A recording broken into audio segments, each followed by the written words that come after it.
ఒక్కసారిగా విమానం టిక్కెట్ల రేట్లు నిన్న దూల తీర్చి పడేసిన ప్రతి ఒక్కళ్ళకి. అంతకుముందు ఎప్పుడో టిక్కెట్లు బుక్ చేసుకున్నోళ్ళకి పండగ. యాక్చువల్‌గా నేను కాశీ వెళ్దాం అనుకున్నా. ఈ అత్తయ్య గారికి సంబంధించిన కార్యక్రమం జేయడానికి. ఆహ్, అక్కడ ఈ కలపడం కోసం అని జెప్పేసి అస్థికలు. తీరా జూస్తే ఒక్కసారిగా అక్కడ ప్రాబ్లమ్ అయిపోయింది. ఏంటి అంటే రూ. 45,000 టికెట్ కాసేపటికి 50,000, 60,000 టికెట్. ఫ్లైట్‌కి బుక్ చేసుకుందాం అంటే. మొన్న విజయవాడ టు కాశీకి మొత్తం కలిపితే 6,500, 7,000 చూపెట్టింది కాస్త ఏక్దమ్ ఆ రేంజ్ చూపెట్టేసింది. ఏంటంటే ఇండిగో ఫ్లైట్స్ ఇంపాక్ట్. ఢిల్లీ నుంచి ముంబై వెళ్ళాలన్నా, విజయవాడ నుంచి ఢిల్లీకి వెళ్ళాలన్నా అలా గందరగోళపు వాతావరణం చోటు చేసుకుంది. ఒక్కొక్కళ్ళు స్ట్రక్ అయిపోయాడు. మిగతా ఫ్లైట్స్ ఉన్నాయి అనుకుంటే ఈ రేంజ్‌లో అయిపోయింది.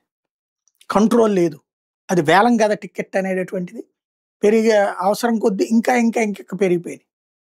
ఒక్కసారిగా మిగతా ఏజెన్సీలన్నీ ఇండిగో కాకుండా ఉన్నటువంటి అన్నీ కూడా కింగ్‌ఫిషర్‌ల దగ్గర నుంచి, ఎయిర్ ఇండియా దగ్గర నుంచి అందరూ క్యాష్ చేసుకున్నారు. సేమ్ టైం జనం చిలుము వదిలించేసుకున్నారు.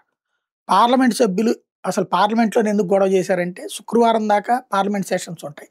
శని, ఆదివారాలు వాళ్ళ నియోజకవర్గాలకు పోతారు. వాళ్ళ జిల్లాలకు పోతారు. సాధారణంగా శుక్రవారం మధ్యాహ్నం అట్లా బుక్ చేసుకుంటారు. బుక్ చేసుకుందామని చూస్తే ఒక్కసారిగా వాళ్ళకి 40,000, 80,000, 90,000, ₹1,00,000 చూపెట్టాడు. కంగారు పడిపోయి ఆగిపోయారు. అందుకని పార్లమెంట్‌లో అంతరచ్చ నడిచిందనమాట. ఓవరాల్‌గా ఈ పరిస్థితులు ఇప్పుడు దారికి రావాల్సింది ఇక.